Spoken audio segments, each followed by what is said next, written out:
Baik, terima kasih rakan penyampai. Selamat pagi Malaysia. Assalamualaikum dan salam sejahtera. Untuk cerita pagi Sabah kali ini, kami berlintas langsung dari trek Taman Awam Teluk Likas, Kota Kinabalu untuk berkongsi dengan anda mengenai kebaikan dan juga ciri-ciri keselamatan yang harus ada, khususnya mereka yang gemar dengan aktiviti berbasikal.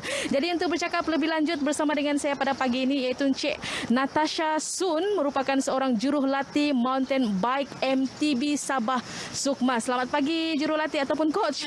Selamat pagi, panggil coach saya pun boleh juga. Baik, Cik Natasha, aktiviti berbasikal yang semakin menjadi trend dalam kalangan rakyat Malaysia khususnya di Sabah ini. Jadi mungkin Cik Natasha boleh kongsikan sedikit bagaimana dengan ciri-ciri keselamatan yang harus diamalkan oleh mereka yang gemar berbasikal ini.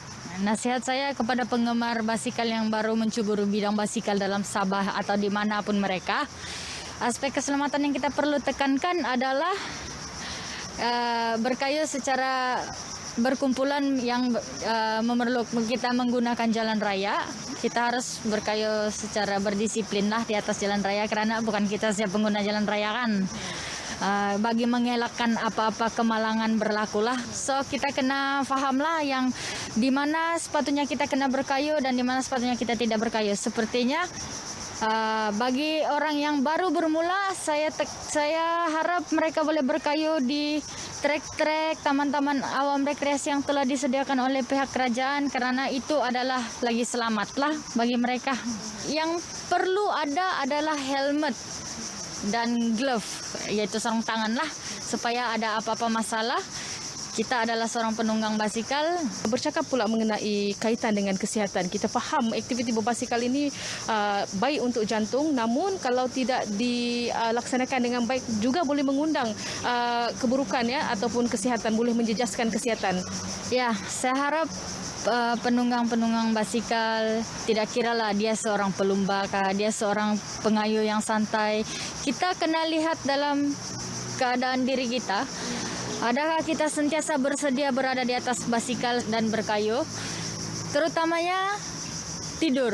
Kita harus tidur dengan cukup. Kalau tidak cukup tidur, bahaya kita nih. Takut apa-apa berlaku kan, macam contoh mengantuk kah. Lepas tu kalau dia ingin menjadi seorang pelumba, dia tidak memerlukan latihan yang begitu intensif. Dia seharusnya berlatih secara efisien. Kita kena mula dari bawah hingga ke atas, baru kita boleh menjadi seorang pelumba yang berjaya lah.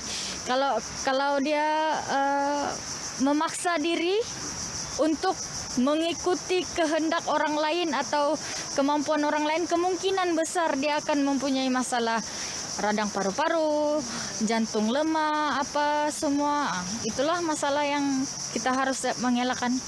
Baik, Cik Natasha. Jadi mungkin nasihatlah Cik Natasha kepada rakyat Malaysia yang gemar dengan aktiviti berbasikal ini.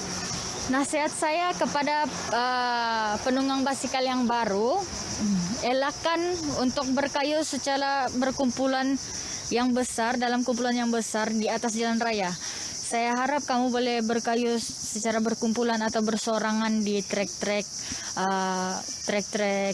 rekreasi yang telah disediakan. Baik, saudara, itu dia tadi perkongsian daripada seorang jurulatih mountain bike MTB Sabah Sukma, Cik Natasha Sun, untuk mereka yang gemar ataupun hobinya berbasikal.